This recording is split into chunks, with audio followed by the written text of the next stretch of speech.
So, and let me start. I'm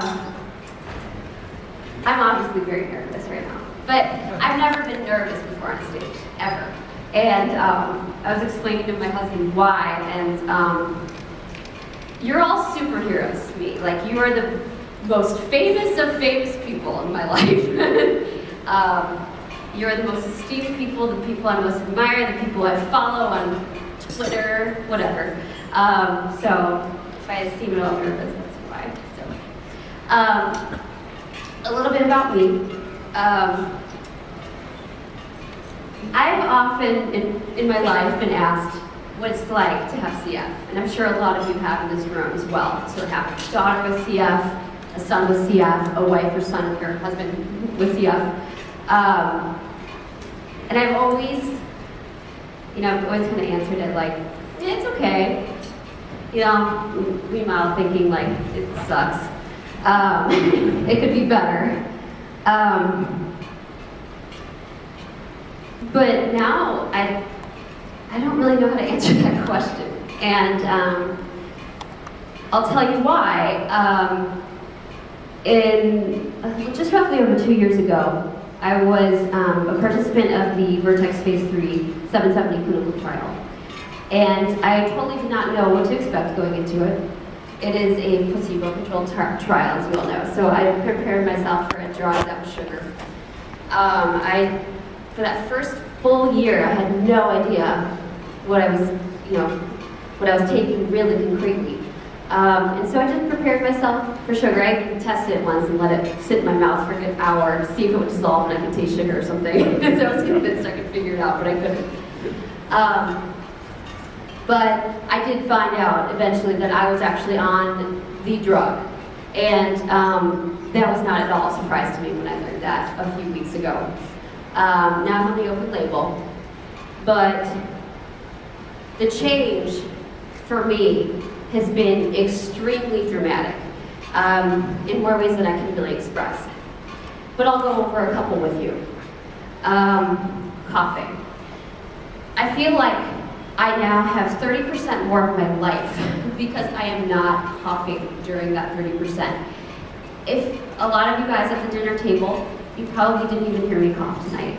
And I just have to clear my throat every so often. But I really don't have a need to cough.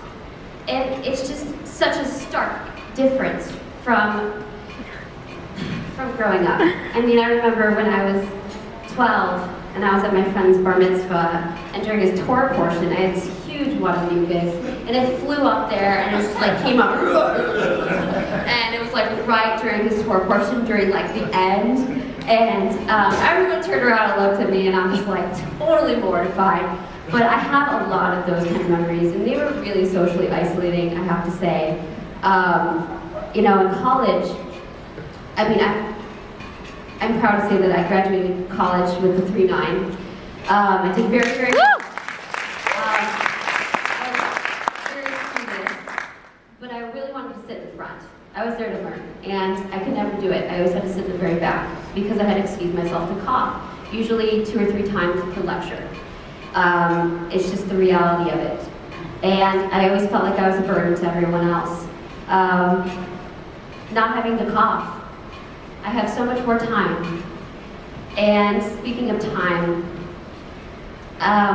treatments. I don't really need them as much. My doctor, being a CF doctor, is very, very cautious and is saying we don't know the long-term efficacy of this drug, so you should keep up with it. But I get away with a lot, so I don't need it so much. I don't really need it like I used to need it. And I use that time now to do things that I've never done before. I paint, I play an instrument, I picked up an instrument, I volunteer. I have time.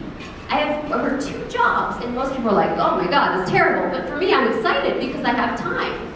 And where I used to only work part-time. It's remarkable. That, and I know you heard Bob earlier talking about the cat story. I was actually going to mention that as well. I have a cat. He would sneak into our bedroom in the middle of the night and lick my forehead. And it got so bad that we actually had to put up a perimeter around our bedroom because it would drive me crazy. Lick my forehead till it was raw. And he doesn't do that anymore. And you know, at first I thought he just didn't love me anymore, but then I realized the drugs working. And it was that.